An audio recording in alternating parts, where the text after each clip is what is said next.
Sumainyo ang kapayapaan.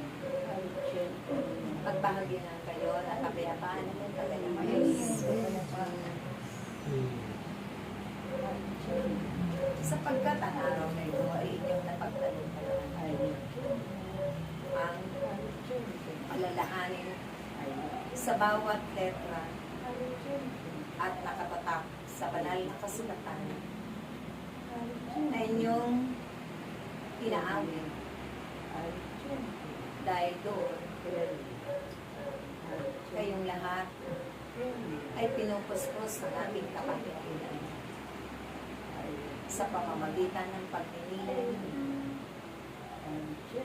sa lahat ng nakatatak sa awiting ito. Kapag bubulay-bulayan ninyo ang pinagdaanan ng inyong Panginoong Jesucristo, kung kaya't nawa, hangarin din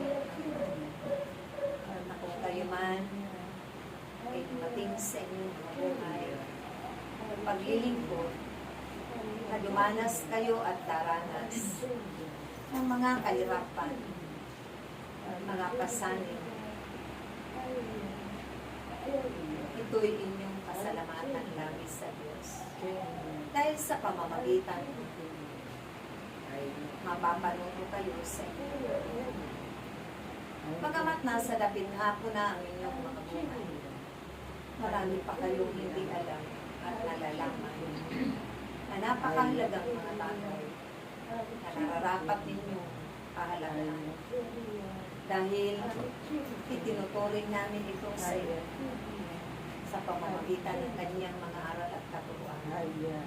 Nanaririyan sa banal na aklat at sa pamamagitan din ng ipinadalaan ng inyong Ama na makapangyarihan sa lahat sa komunidad na ito na inyong tagapagpastor.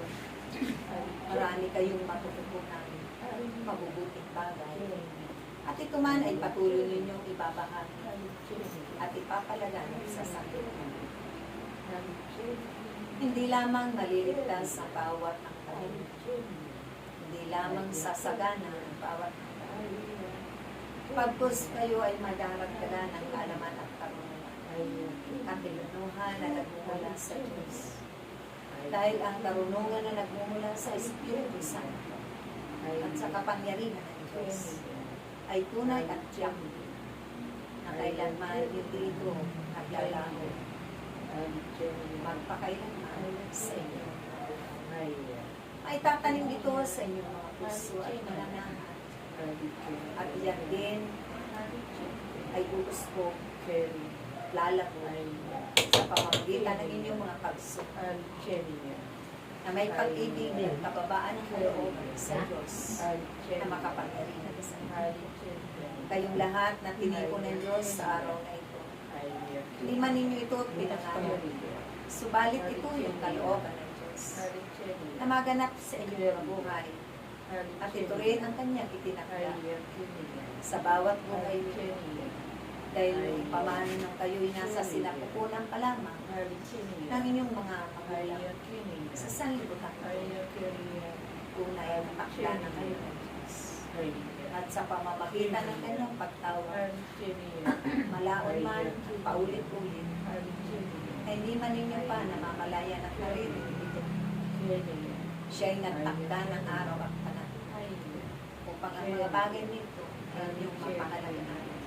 Tugunin, sundin at tugdin ng buong pag-ibig at kagalakan. Maraming salamat aking mahal. Naway kayo'y laging magkaisa sa inyong mga pananalangin, sa inyong pagtitipon, lagi kayong pagagalang, pag-uunawaan, at pagmamalasakit, pagpapatawaran.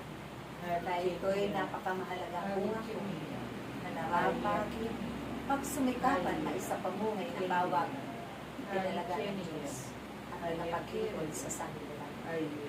Sumainyo ang biyaya at grasya ng Diyos sa hala ng Anak ng Espiritu Santo.